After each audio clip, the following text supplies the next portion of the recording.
Welcome, I'm Brendon Christian, Director at Christian the law firm, and in this clip we're focusing on shareholders agreement. Now, just to understand, shareholders own the company. Directors run the company, but the directors don't necessarily own it. An individual can be one or the other, or indeed both. This clip is to look specifically at shareholders within a private limited company and a shareholders agreement, i.e. the agreement reached between shareholders. First things first, please note that primarily the company is governed by its constitutional documents, namely its articles of association. That said, the shareholders, particularly in small businesses or indeed in startups, the shareholders might between themselves think that actually we'd quite like a shareholders agreement between us to supplement what's contained in the articles of association.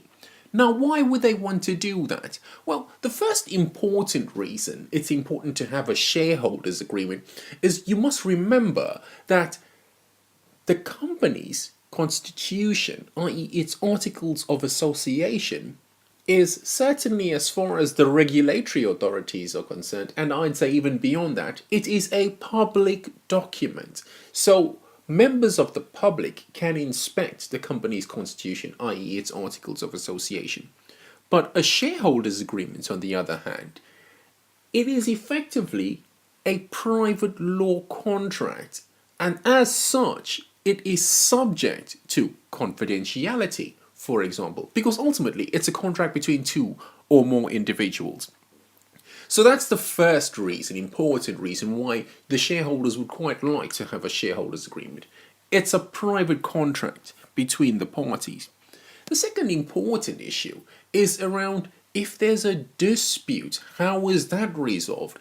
The shareholders agreement is a nice place to deal with that, particularly where there is a minority shareholder or minority shareholders. They'd quite like to know how impasses, i.e. deadlocks, are resolved between them.